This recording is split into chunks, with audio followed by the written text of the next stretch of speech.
Mbappé et Vinicius, ça ne fonctionne pas du côté du Real Madrid et on va voir tout ça dans cette vidéo. Salut à tous les gars, c'est Azial. Aujourd'hui, on se retrouve pour une nouvelle vidéo. On va parler de l'actu du Real Madrid avec comme information, actu principale, plus débat en fait, plus débat principal de cette vidéo. Le cas Mbappé-Vinicius qui pour le moment, on va pas se mentir, du côté du Real, ça ne fonctionne pas très fort. Alors Vinicius, lui de son côté, et dans ses standards, hein, j'ai même envie de dire qu'il est sur des standards très élevés là depuis un petit moment, qu'il est en train tranquillement de prendre le lead de cette équipe et d'être vraiment le numéro 1 de l'attaque du Real Madrid et de prouver que c'est un joueur d'exception. Par contre, la chose qu'on peut dire, c'est qu'à côté de lui, déjà, il y a Kylian Mbappé pour qui ça va pas fort en ce moment, hein, avec le Real Madrid. Et en plus de ça, la complicité entre les deux, pardon, et le niveau de jeu, on va dire, entre les deux, ce qu'ils apportent à l'équipe collectivement. On va pas se mentir que depuis le début de saison, c'est pas une franche réussite. L'association des deux, on s'attendait peut-être à quelque chose de plus complémentaire, de plus explosif. Voilà, quelque chose qui fonctionne un peu mieux. Au final, pour le moment, on a plus l'impression de voir deux mecs qui ne se comprennent pas et qui n'ont même limite, j'ai envie de dire, pas forcément envie de jouer ensemble. Donc on va parler de tout ça dans cette vidéo. Bien évidemment, avant que la vidéo commence, n'hésitez pas à la liker, à commenter, à partager, à vous abonner.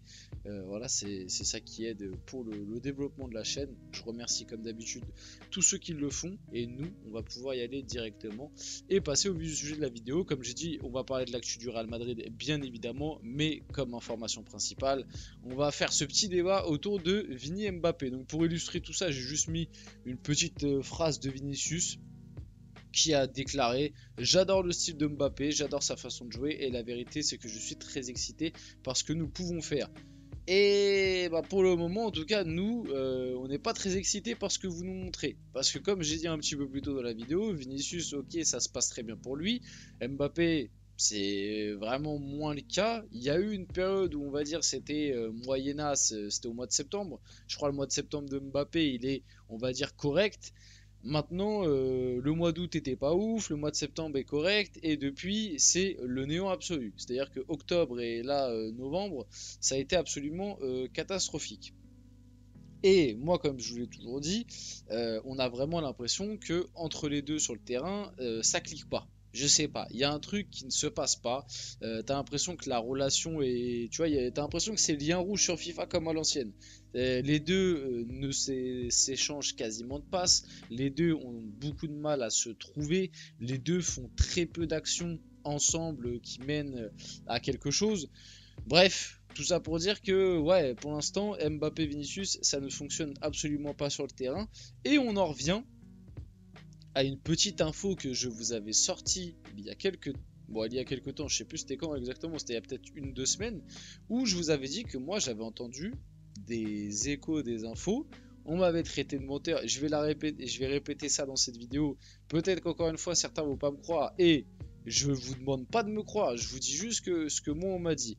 Moi, on m'a dit que du côté du Real, entre Mbappé et Vinicius en tant que tel, il n'y a pas de mauvaise relation, voire même les deux s'entendent plutôt bien en dehors du terrain. Tu vois, quand ils se croisent et tout dans les vestiaires, même, je crois, ils ont déjà fait quelques sorties ensemble, accompagnés d'autres à des moments. Globalement, les deux s'entendent plutôt bien, ce qui n'est pas forcément le cas avec tout le monde d'ailleurs pour Mbappé du côté du Real.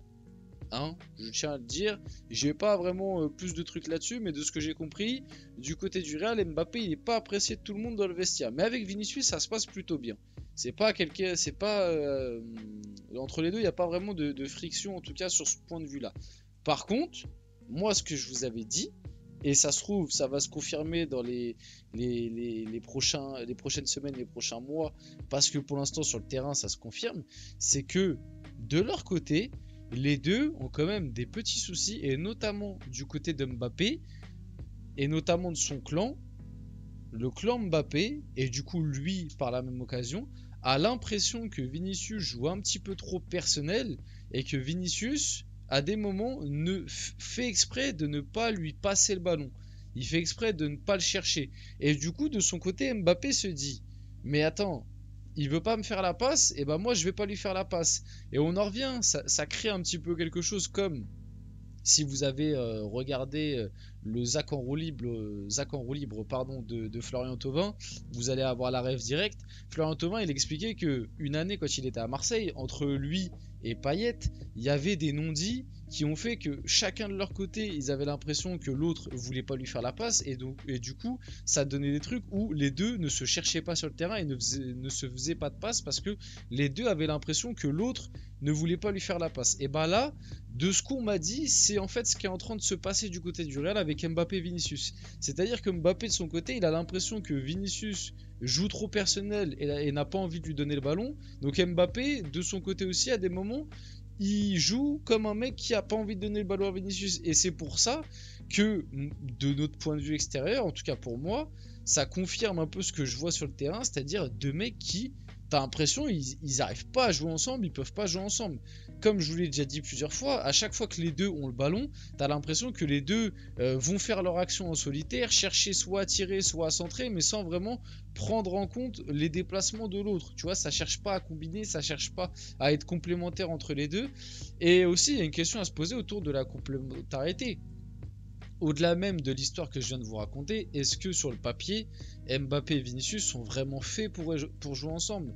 Alors certains vont me sortir l'excuse du tous les grands joueurs peuvent jouer ensemble au Real Madrid, d'autant plus parce que c'est le Real Madrid. Au Real Madrid, tous les grands joueurs ils peuvent jouer ensemble au Real Madrid. Oui, on l'a très bien vu avec les Galactiques, c'était un flop.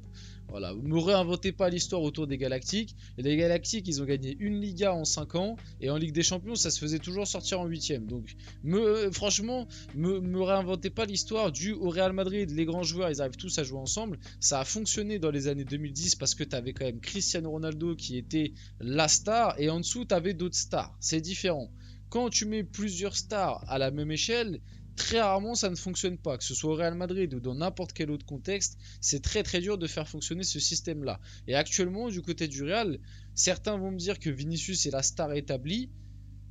Peut-être dans votre tête et même dans la mienne, dans ce que nous on observe maintenant en interne, quand tu vois ce qui s'est passé avec Mbappé lors de son arrivée et justement l'arrivée qu'ils lui ont fait, c'est même le Real Madrid qui l'a dit, on lui a fait une arrivée à la CR7. Et vous croyez vraiment qu'un mec qui arrive, qui prend le meilleur salaire du club, qui a eu le droit à une arrivée à la CR7, il va être le second de Vinicius? Pour moi à l'heure actuelle, dans ce que eux se disent et dans ce qui se passe à l'intérieur du Real, je pense qu'ils sont plus à la même échelle que l'un est supérieur à l'autre.